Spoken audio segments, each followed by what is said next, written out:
সীতারাম প্রেমানন্দে একবার হরি হরি বল গীতাই গৌরী সীতারাম প্রেমানন্দে একবার হরি হরি বল গীতাই গৌরী সীতানাথ প্রেমানন্দে একবার হরি হরি। ভক্তবৃন্দের চরণে আমার কোটি কোটি দণ্ডবৎ প্রণিপাত। শ্রী চৈতন্য চৈতামৃতের রূপানুগ্রহ অর্থাৎ রূপ শিক্ষা আপনারা শোনাচ্ছি কয়েকটি সপ্তাহ ধরে। রূপ গোস্বামীপাদ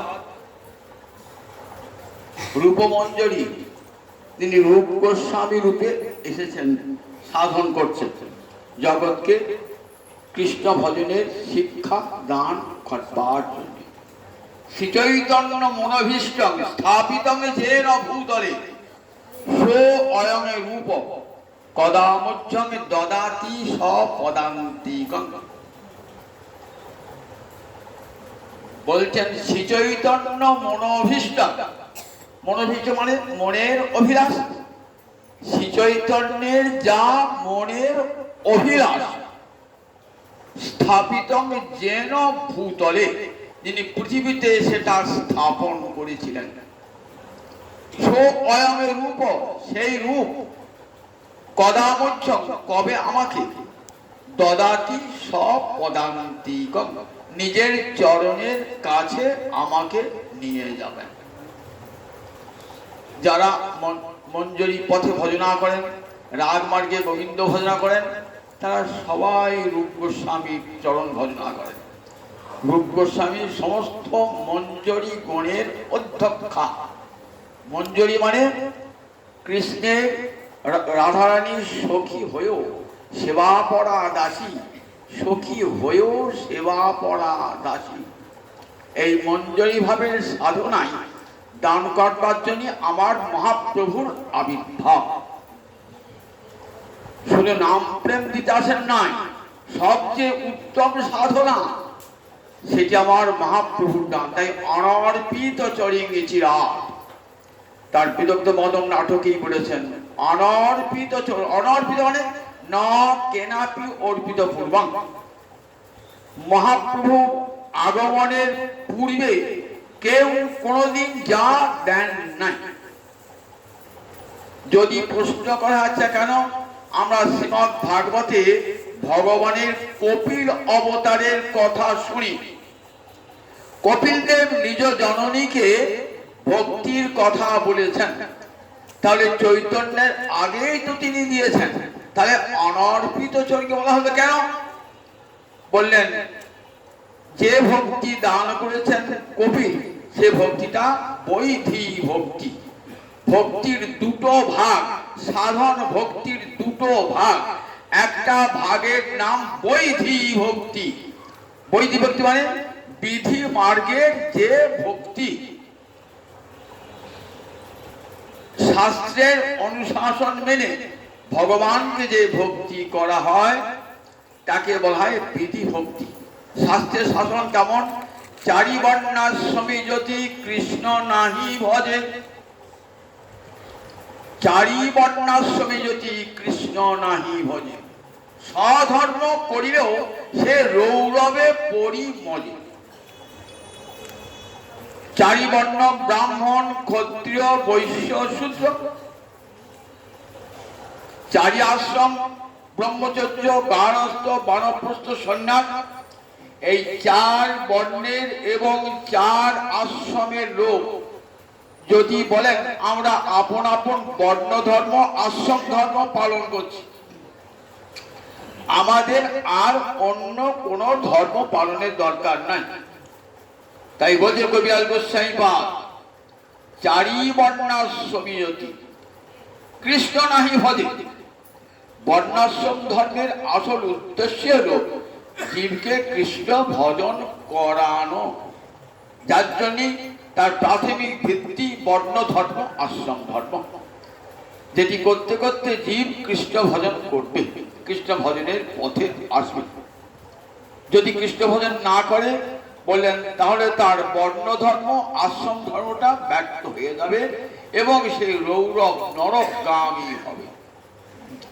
রৌরব 28টা নরকের মধ্যে একটা নরকের নাম রৌরব নরক। ভাগবতের 5ম স্কন্ধে এই নরকের বর্ণনা আছে।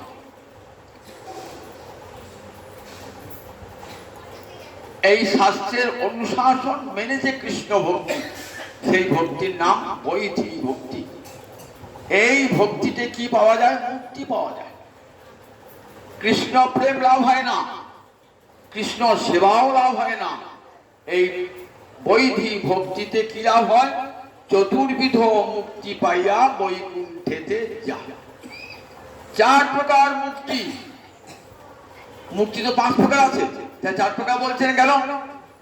5 প্রকার মুক্তির মধ্যে একটা মুক্তির নাম সাযুজ্য মুক্তি। এই মুক্তির কথা কোনো কৃষ্ণ ভক্ত কানেও শ্রবণ করেন না। এই সাযুজ্য মুক্তিতে কি হয়? জীবাত্মা পরমাত্মায় বিলীন হয়ে যায়। কৃষ্ণ সেবা কোথায় পাবে? বিলীন হয়ে যায়।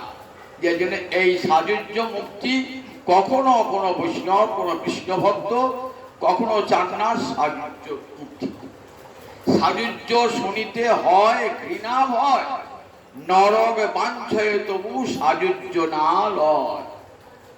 বলে আমাকে নরক দিও সেও ভালো, তথাপি যেন সাযুজ্য মুক্তি দিও না ঠাকুর। নরকে দিও, আবার নরক ঘাঁটতে ঘাঁটতে কোনোদিন মানব জন্ম পাবো, আবার সেই মানব জন্ম পেয়ে মহতের চরণ ধুলি মাথায় নিয়ে তোমার চরণ সেবা করতে পারবো। তাই বলছে নরক বাঞ্ছয়ে। তা আর 4টে মুক্তি থাকলো কি কি? সালোক্য, সামীপ্য, সারূপ্য, শাস্তি। শোনা, কোন 5টা মুক্তির মধ্যে একটা বাদ গেল, সাযুজ্য। থাকলো 4 প্রকারের মুক্তি। 4 প্রকারের মুক্তি কি কি? সালোক্য প্রথম। সালোক্য মানে সমান লোকে গমন। গোবিন্দ বৈকুণ্ঠে রয়েছেন, আপনি বৈধী ভক্তিতে সেই বৈকুণ্ঠে নারায়ণের কাছে গেলেন, বৈকুণ্ঠে গমন হলো। সালোক্য, সমান লোক। তারপরে সারূপ্য, অর্থাৎ গোবিন্দের যেমন রূপ, বৈকুণ্ঠে নারায়ণের যেমন রূপ, সেই রকম রূপ প্রাপ্ত হবে। যেমন বৈকুণ্ঠে পার্শ্বদ আছেন, নন্দ সুনন্দ, সব বৈকুণ্ঠে পার্শ্বদ, সব 4টে করে হাত, নীলবর্ণ, সব 4টে করে হাত। মানে সারূপ্য মুক্তি বেশ, সব সারূপ্য মুক্তি, অর্থাৎ সমান রূপ প্রাপ্তিকে বলে সারূপ্য মুক্তি। তাহলে সালোক্য হলো, সারূপ্য হলো। সামীপ্য, সমীপ শব্দ নপত্য করে সামীপ্য, অর্থাৎ নিকটে থাকা, বৈকুণ্ঠে গোবিন্দের কাছে কাছে থাকা, এর নাম সামীপ্য মুক্তি। সার্স কি? ঋষ্টি মানে ঐশ্বর্য, অর্থাৎ ভগবান যে যে ঐশ্বর্যের অধিকারী, কিছু কিছু ঐশ্বর্যের অধিকার এই কৃষ্ণ ভক্তের জন্মায়। কিছু কিছু ঐশ্বর্য, কৃষ্ণের যথিক গুণ কৃষ্ণ ভক্তেতে সঞ্চারে, বিন্দু বিন্দু জন্মায় ঐশ্বর্য। সেই জন্য শাস্তি বলা হয়। এই 4 প্রকার মুক্তি পায়া, এই চতুর্বিধ মুক্তি পায়া বৈকুণ্ঠেতে যায়। তারা বৈকুণ্ঠে যায়, তারা গোলকে যায় না, বৃন্দাবনে যায় না, বৈকুণ্ঠে। তাহলে বিধি ভক্তি তারা কোথায় যাব? বৈকুণ্ঠে কিংবা গোলকে। বৈকুণ্ঠে কে আছে? নারায়ণ আছে, নারায়ণ মূর্তি। গোলকে রাধা গোবিন্দ মূর্তি নাই, রাধা বৈকুণ্ঠ থেকে লক্ষ্মীনারায়ণ মূর্তি। কিন্তু যারা রাগ পথের পথিক, তারা চান ওই গোলকে রাধা গোবিন্দের যুগল মূলতির সেবা করতে। সেটা কোন পথে গেলে হবে? বলে সেটা রাগ পথে গেলে হবে। এটি বলে রাগ আনবার পথ। অর্থাৎ ব্রজ গোপীরা যে পথে গমন করেছিলেন, তাদের অনুসরণ করে যে পথ, তার নাম রাগানুগা পথ। অর্থাৎ রাগ মার্গের অনুগমন করেন যারা, যে ভক্তি, তাকে বলে রাগানুগা ভক্তি। রাগ মানে, রাগ ভক্তিটা কেমন? প্রাণের টানে ভালোবাসা, প্রাণের টানে ভালোবাসা। সেখানে ভগবানের সঙ্গে কোনো সম্পর্ক নাই, কিন্তু ভগবানকে আপনি ভালোবাসতে ইচ্ছা হয় অন্তরে। বললেন তার জন্য শাস্ত্রবাণী পড়তে হয় না। একটা পতিব্রতা রমণী তার স্বামী ঘরে যখন আসে তাকে শিখতে হয় না কেমন করে স্বামী সেবা করতে হয়, সে আপন অন্তরের টানে স্বামীকে সেবা করে। এই জন্য শাস্ত্র লাগে না, কোনো পুঁথি লাগে না, কার উপদেশ লাগে না, আপনি প্রাণের আকর্ষণে করেন।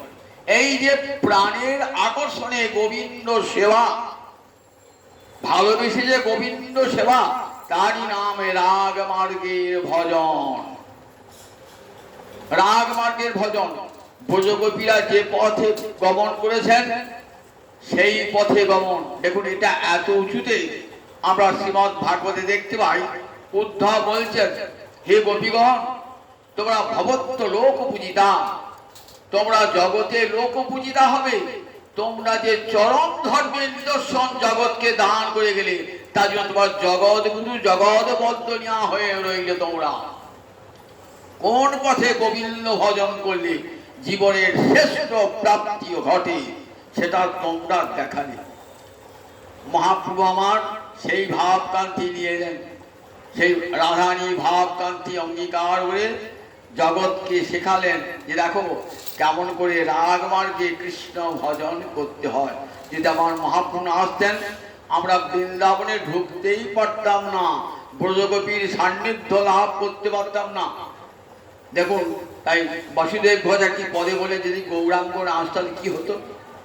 যদি গৌরাঙ্গ না হতো কেমন হইতো, কেমনে ধরিতাম দে আমার শিরাধার মহিমা, রস সিন্ধু সীমা, জগতে জানা তোকে, মধুর বৃন্দা বিপিন মাধুরী, প্রবেশ চাতুরী সার, বড় যুবতী ভাবের আরতি, সকতি হইত কার।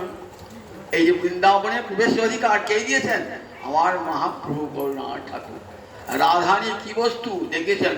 যে প্রেমের চরম সীমায় রয়েছেন আমার রাধারানী মহাদেবী। প্রেম, স্নেহ, মান, প্রণয়, রাগ, অনুরাগ, ভাব, মহাভাব, মহাভাবের দুটি স্তর।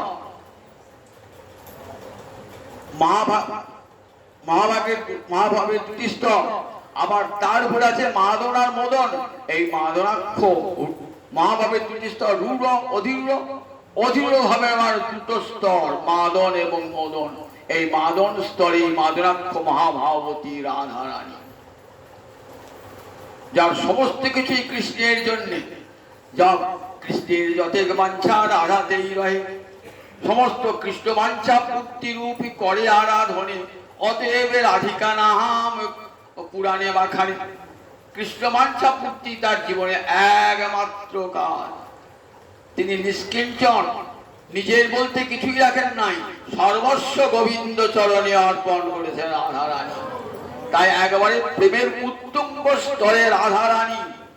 সেই রাধা গোবিন্দের সেবা যদি কেউ পেতে চায় রাধানী পতন করে, তাহলে মঞ্জরী ভাবের সাধনা। এই যে আমাদের রূপগোস্বাইপাদ দেখিয়ে গেছেন জগৎকে রূপমঞ্জরী, সেই রূপমঞ্জরী পাদ কত গ্রন্থ লিখেছেন রূপমঞ্জরী পাদ। কি জানে এই যে গোস্বামী শাস্ত্র আজ কত অমূল্য সম্পদ।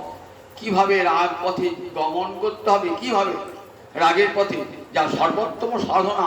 অনর্পিত চরিকে চিরাত করুণায় অবতীর্ণ করুন, না এলেও পারতেন, কিন্তু করুণা করে অবতীর্ণ হয়েছেন। জীবকে একটা জিনিস দেওয়া হয় নাই, সব দিয়েছি কিন্তু একটা দেওয়া হয় নাই, রাগ ভক্তি দেওয়া হয় নাই। তাই গোবিন্দের মনে শান্তি আসে নাই।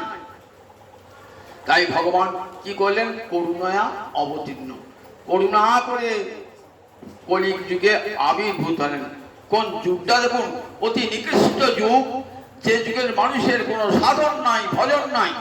কতখানি করুণা থাকলে হয় বলেন দিকে একবার, কতখানি করুণা থাকলে হয়?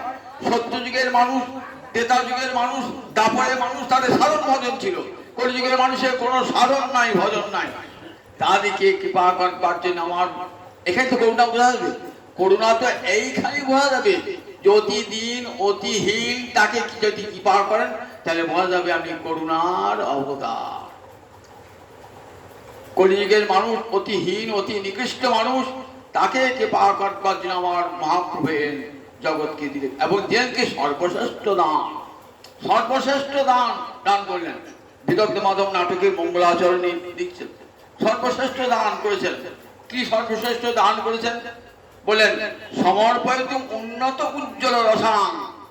সমর্পয়িতুম মানে সম্যক রূপে অর্পণ করবার জন্য। তার সম্যক মানে সম্পূর্ণরূপে।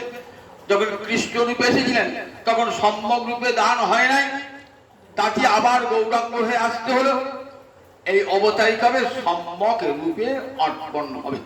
সমর্পণ সমাটে উপসর্গ, সম্যক রূপে অর্পণ করবার জন্য আবির্ভূত। সমর্পিত কি দেবেন? উন্নত উজ্জ্বল রসায়ন, স্বভক্তি শ্রিয়ম, স্বভক্তি সম্পদ। তিনি নিজে যে ভক্তি সুধা আস্বাদন করেন সেই ভক্তি সুধা জগৎকে দান করবেন। সেটা কেমন? উন্নত উজ্জ্বল রসায়ন, এত উঁচুতে যে ব্রহ্মাদি দেবগণ নাগাল পায় না, তাই এত উঁচুতে, অনেক উঁচুতে। আমরা যখন নারায়ণের খাবার শিখে করে অনেক দূরে চলে গেলি, বাচ্চা ছেলে নাগাল না পায়। ব্রজের মায়েরা গোপাল খেয়ে দেয় বলে অনেক দূরে শিখায় দেখি দই দই করে ননি করে। তা নারায়ণ জিনিসটা অনেক উঁচুতে, তা বলে দেখো এটা অনেক উঁচুতে, এটা যে সে পাবে না, এটা যে সে পাবে না, তাই উন্নত। আবার উজ্জ্বল, উজ্জ্বল মানে যাতে এতটুকু মালিন্য নাই, তাকে খুব চকচক করে বাসনটাকে মেজে মেজে মেজে ঘুষে করলেন, আর একটু ময়লা নাই, ঝকঝক ঝকঝক করছে। বলে কেমন এই ভক্তি? কেমন? একেবারে উন্নত উজ্জ্বল রসায়ন। উজ্জ্বল মানে এতটুকু মালিন্য তাতে নাই। মালিন্য মানে যদি অন্তরে কামনা বাসনা থাকে তাহলে সেটা মলিন হয়ে যায়। যদি মুক্তি বাঞ্ছা থাকে তাও সেটা মলিন হয়ে যায়।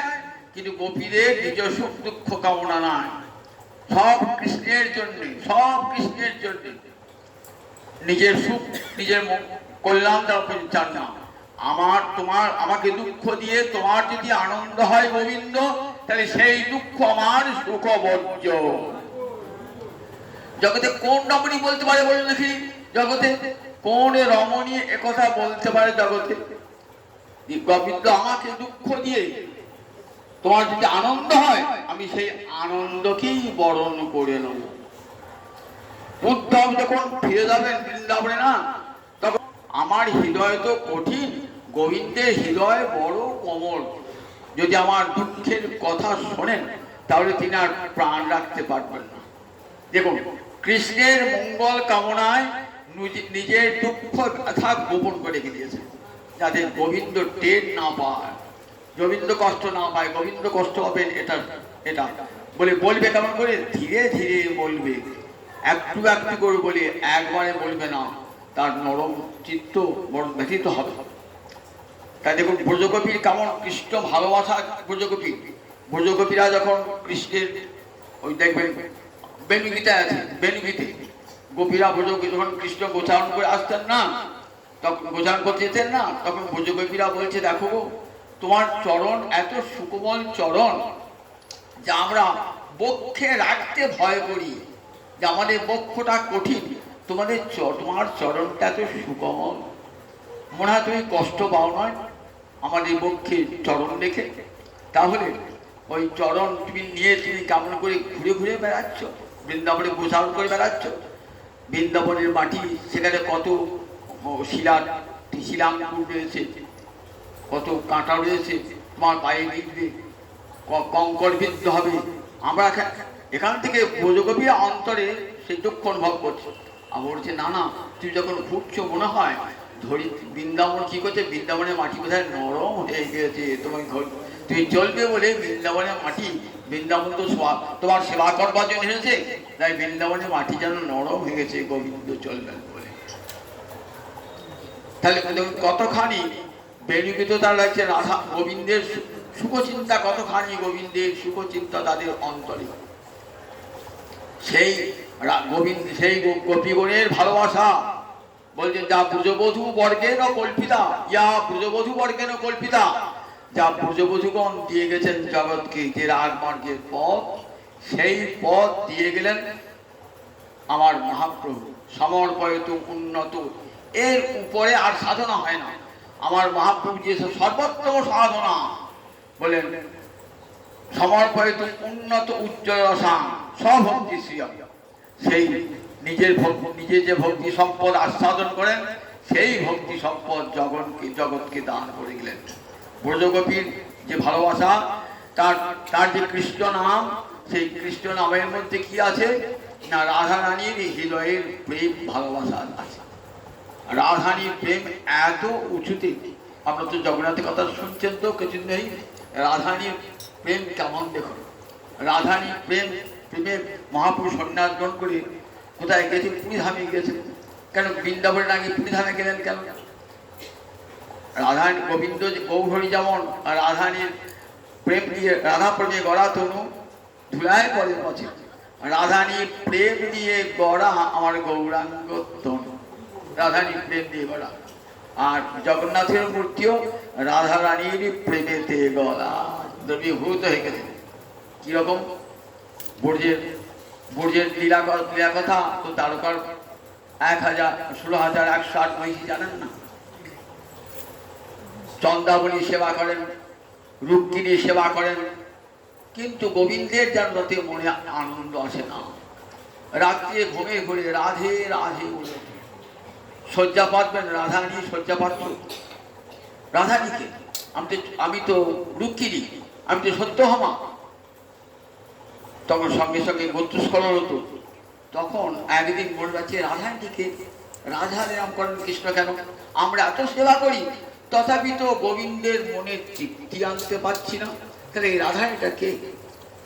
শব্দেও তার নাম বলেন রাধারানী। তখন মা রোহিণীকে জিজ্ঞাসা করছে, মা তুমি তো জানো বৃন্দাবনে কে রাধারানী? তাহলে হ্যাঁ রে জানি, পারছিস কি তোদের কাছে বলা যাবে না, বিশেষ করে বলরাম কৃষ্ণের কাছে বলা যাবে না, বলবে না? ভগবান আমাদের খুব শুনতে ইচ্ছা হয়।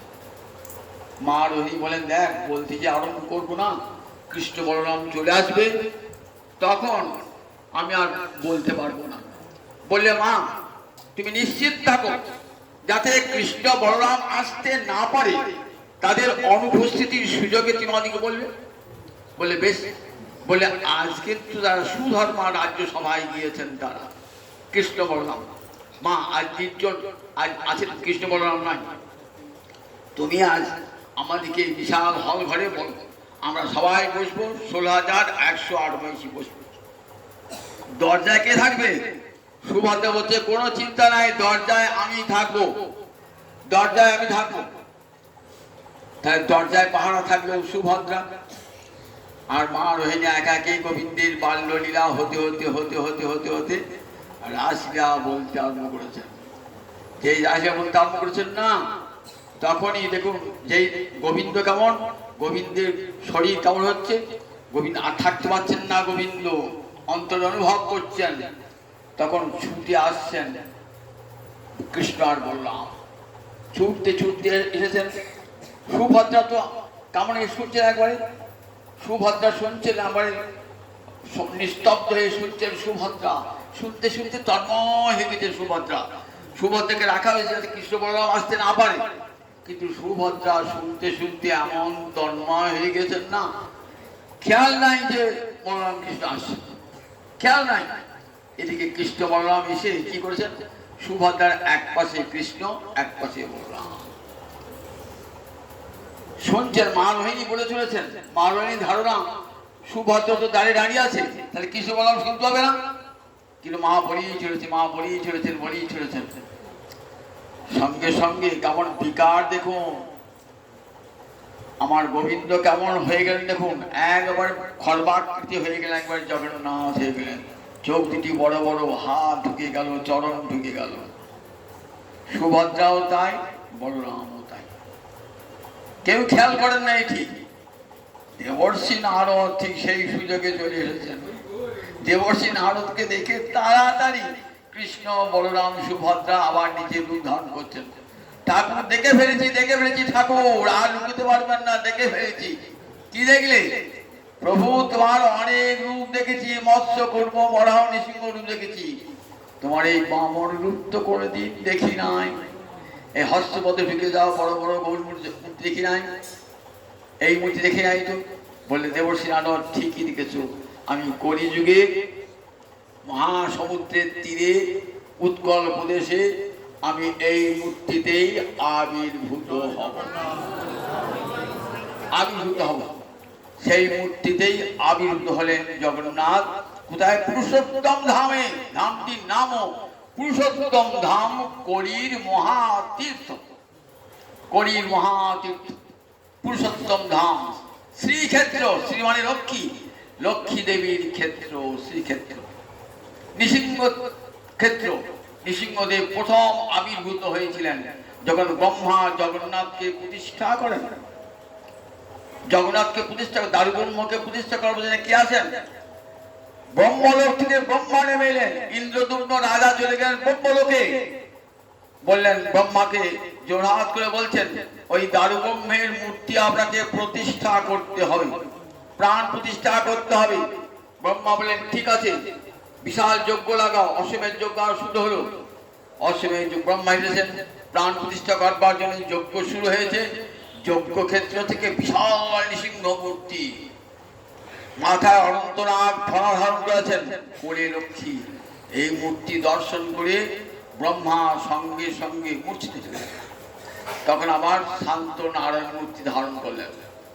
ব্রহ্মা প্রাণ প্রতিষ্ঠা করে চলে গেলেন। ব্রহ্মা প্রতিষ্ঠা করলেন এই দারুব্রহ্মকে বৃন্দাবনে। বলে দেখো, অনেক আগে থেকে দাপর যুগেতেই সূচনা হয়েছে যে কলিকালে জগন্নাথ রূপে আবির্ভূত হবে। সেই জগন্নাথ মহাক্ষেত্র জগন্নাথ।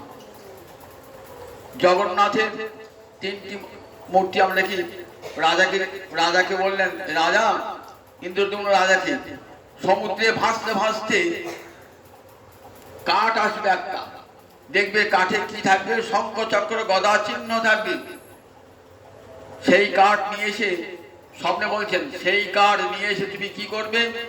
নিয়ে এসে তুমি মন্দিরে তুলবে। সেই কাঠ নিয়ে এসে যথাসময়ে কৃষ্ণই আসবেন শিল্পী রূপ ধারণ করে, এবং তিনি সেই কাষ্ঠ খোদাই করে ওই মূর্তি নির্মাণ করবেন। দেখলেন ঠিক সমুদ্রের বাঙ্কি মহান একটি জায়গা, সেখানে ভাসতে ভাসতে কাঠ আসছে। সেই কাঠের উপর শঙ্খ চক্র গদা পদ্ম চিহ্ন। রাজা বহু লোক দিয়ে সেই কাঠ নিয়ে এলেন। কোথায়? মন্দিরে নিয়ে এলেন। মন্দিরে নিয়ে এসে সেখানে কি করবেন? গুন্ডিচা মন্দিরে প্রথম ওইখানে নিয়ে এলেন, গুন্ডিচা মন্দিরে। ওইখানে নিয়ে এসে তুললেন। ওইখানে তুলে কে শিল্পী নির্মাণ করবে? এবার মূর্তি নির্মাণ করবে কে?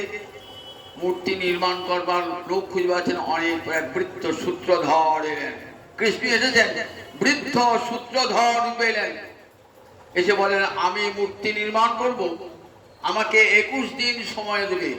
এই 21 দিন ঘরের দরজা জানলা বন্ধ করে আমি মূর্তি নির্মাণ করব। এই 21 দিনের মধ্যে যেন কেউ দরজা না খোলে। রাজা বলেন ঠিক আছে। গুন্ডিচা দেবী, যিনি ইন্দ্রদুম্নের পত্নী, যাকে আমরা বলি মাসি বাড়ি যাচ্ছে, তা গুন্ডিচা দেবী জানতেন না ঘটনাটা। গুন্ডিচা দেবী বললেন, 15 দিন অতিক্রান্ত হয়ে গেল, যে কাজ করছে শিল্পী সে তো খায়ও নাই, আর অন্য দল কিছুই গ্রহণ করেন নাই। রাজা বললেন, তার সঙ্গে শর্তি আছে, 21 দিন বাদে মন্দির খুলবেন। না না, তাই হয়। অতিথি অভুক্ত হয়ে থাকবে আর আমরা সেবা করবো, এটা ক্ষতি হতে পারে না। গুন্ডিচা দেবী লোক পাঠান, যাও। তখন মন্দিরের দরজা ভেঙে, সারা পাওয়া যাচ্ছে না, ফুটখাট শব্দও নাই। মন্দিরের দরজা ভেঙে দেখে শিল্পী নাই। মূর্তি, তিনটি মূর্তি কেমন অর্ধ অসম্পূর্ণ রূপে তৈরি হয়েছে। রাজা এসে দেখলেন ওই মূর্তি তো নির্মাণ হলো না। তখন আবার রাজা বললেন, একে তো নীলমাধবকে দেখতে পান না, এসে নীলমাধব তো চলে গেছেন বালুকার নিচে, অদৃশ্য হয়ে গেছেন। যে নীলমাধবকে দেখবার জন্য এসেছিলেন। কত কষ্ট করে মূর্তি নির্মাণ হলো, কিন্তু মূর্তি সম্পূর্ণ হলো না। রাজা আবার কান্তা আরম্ভ করলেন, স্বপ্ন দিলেন, নীলমাধব আমি এবার এই মূর্তিতেই জগতের উপাসনা গ্রহণ করব।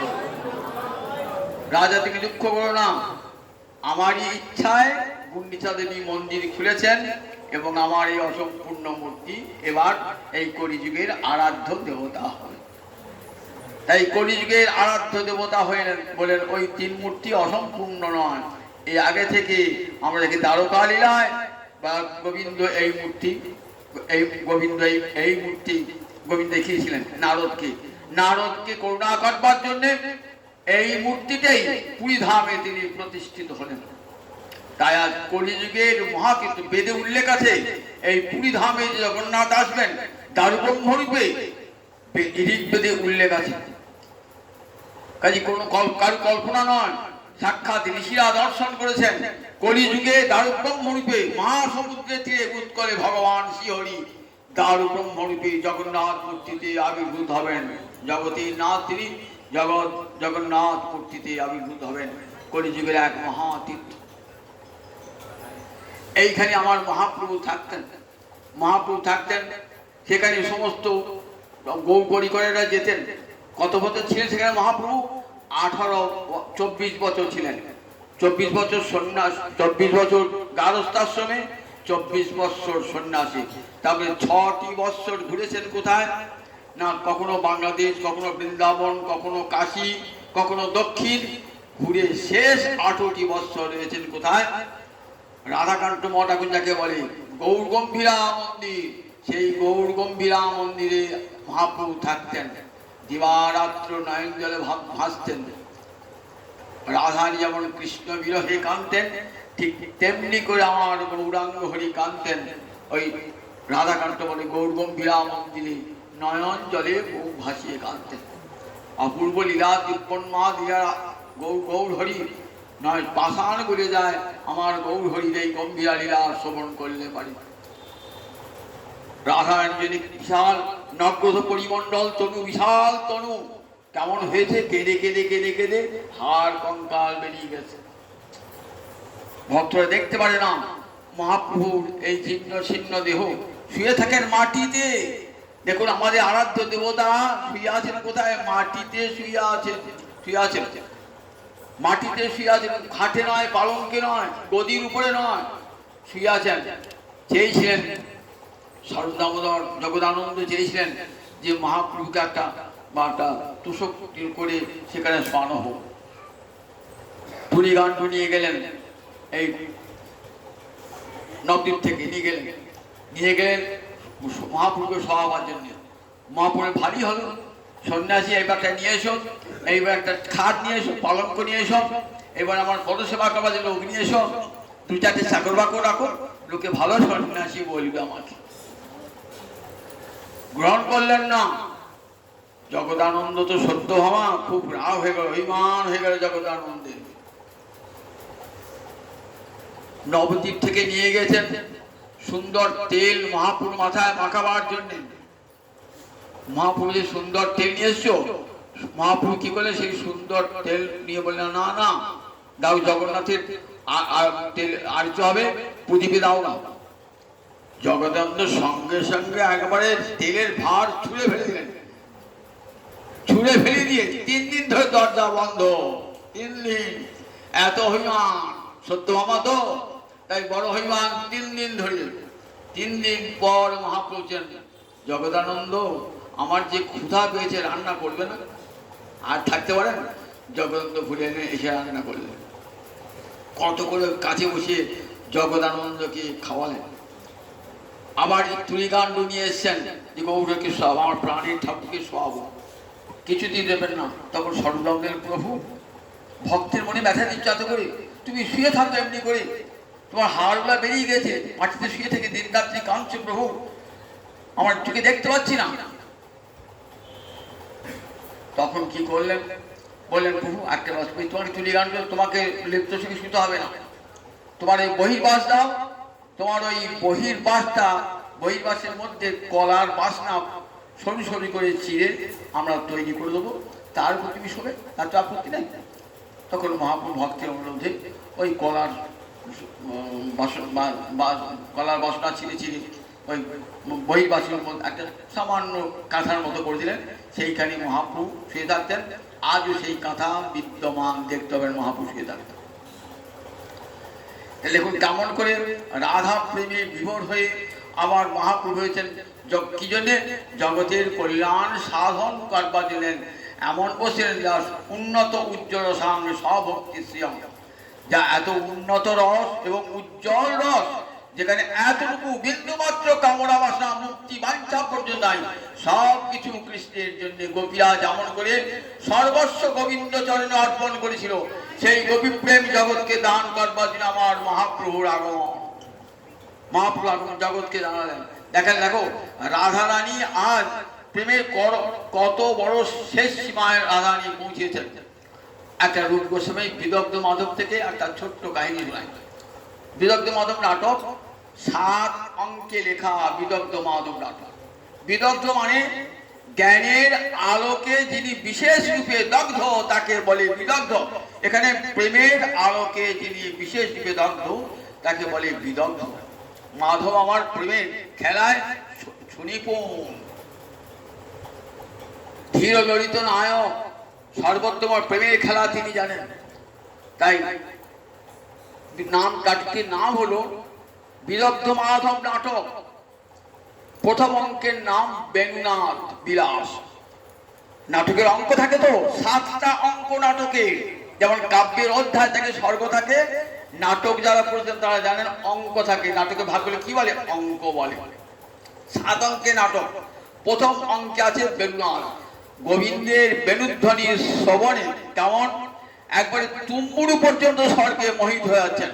ব্রহ্মলোকে ব্রহ্মা নৃত্য করছেন, কৈলাসে শিব নৃত্য করছেন, যমুনার জল স্থির হয়ে যাচ্ছে, গাভীরা ঊর্ধ্বপুচ্ছ তুলে নৃত্য করছে, পাথর গলে যাচ্ছে, জলচর প্রাণীরা স্তব্ধ হয়ে শুনছে। এদিকে বাসুকী নাগ পৃথিবী ধারণ করছে, মাথা নড়ছে। মুনি ঋষি ধ্যান চলে যাচ্ছে কৃষ্ণের বেণুনাথ।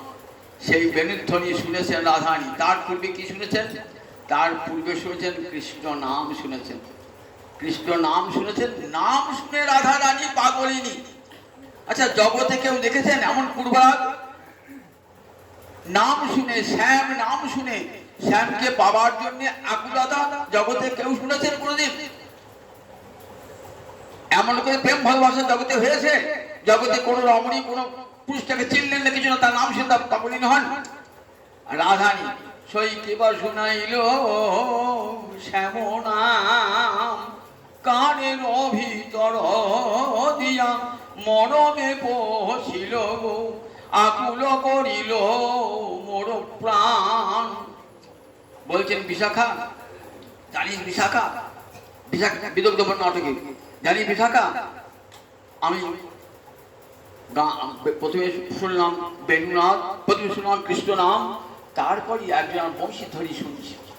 নাম শুনেই তো তাকে আত্মদান করলাম, আবার বেণুধ্বনি শুনে, বংশীধ্বনি শুনে আবার তাকে আত্মদান করে ফেললাম। বিশাখা একটা ছবি নিয়ে এসছেন, বলছেন এই ছবিটা দেখে, সেই ছবিটাকে দেখে তাকে আত্মসমর্পণ করলেন। বলছেন বিশাখা, একটা নারীর 3টে পুরুষে যদি ভালোবাসার জন্মায়, তাহলে সেই নারীকে কেউ জগতে প্রশংসা করে? দেখ যে আমার কি হলো রে, একজনের নাম শুনে আমি পাগলিনী হলাম, একজনের বেণুধ্বনি শুনে আমি পাগলিনী হলাম, আবার তুই ছবি এঁকেছিস তো, ওই ছবিটা দেখে তার পাগলিনী হলাম। বিশাখা হাসছে, আসবো জানিস, যার নাম শুনেছিস, যার বেণুধ্বনি শুনেছিস, আর যার এই ছবি দেখছিস না, তিনজনই এক। রাধারানীর কাছে এবার ললিতা পত্র লিখে পাঠিয়েছেন। ললিতা রাধারানী একটা পত্র লিখছেন শ্যামের সাথে মিলনের জন্য।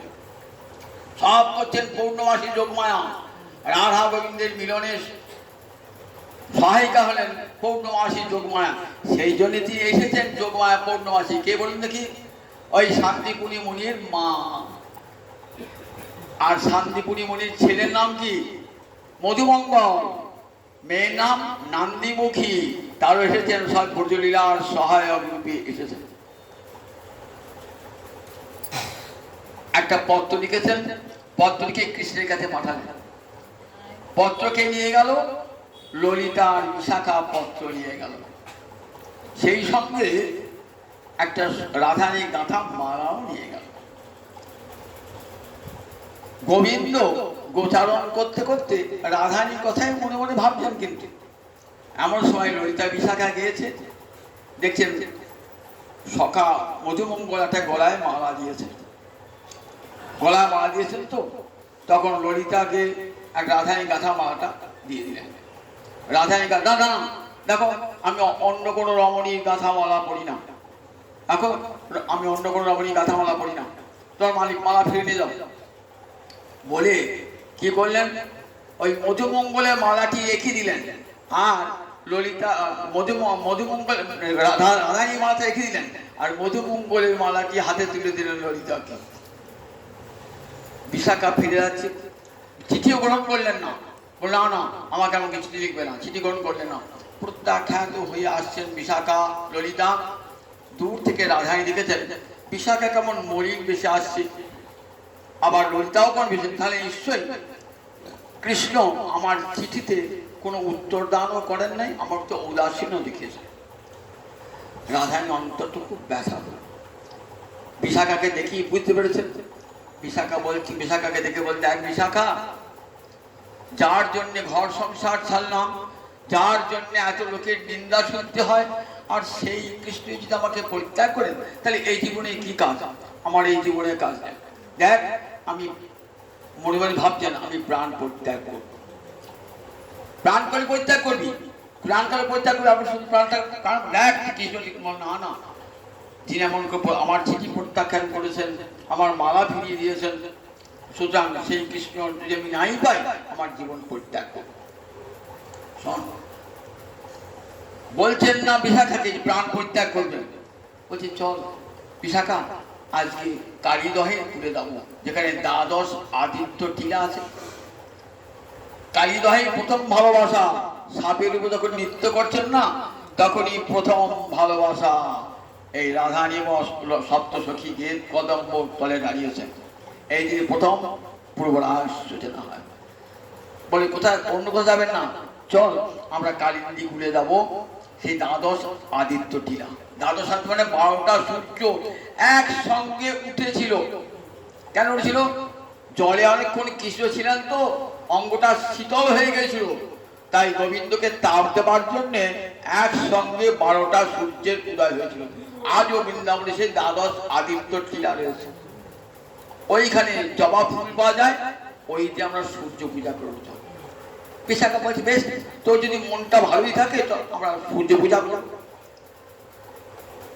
সূর্য পূজা করবো বলছে বিশাখা তুই ফুল তোর, আমি যমুনায় স্নান করে আসি।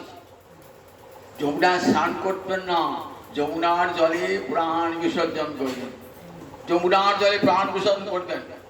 কিন্তু বিশাখাকে বলেন নাই, বিশাখা তো প্রাণ বিসর্জন করতে দেবেন না। তাই স্নান করতে গিয়ে যমুনার নাম থেকে বলছে বিশাখা একবার ছবিটা দেখাবে আমাকে।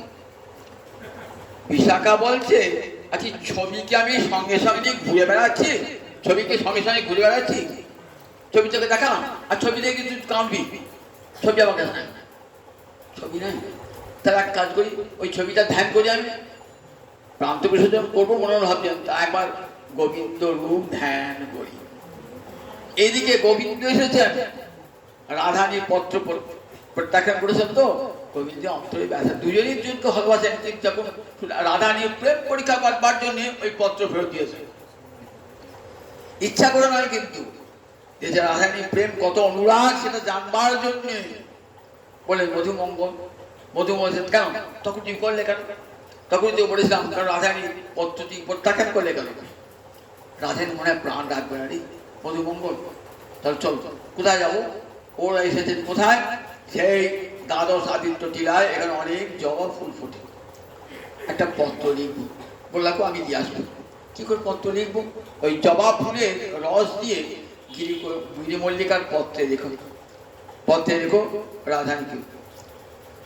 যখন যাচ্ছেন মধুমঙ্গল যাচ্ছেন ফুল তুলতে, এমন সময় দেখছেন রাধানী আসছেন যমুনা থেকে উঠে, ছবিটা চাইতে আসছেন, ছবিটা পান না বলে রাধানীর ধ্যানে বসে পড়েছে।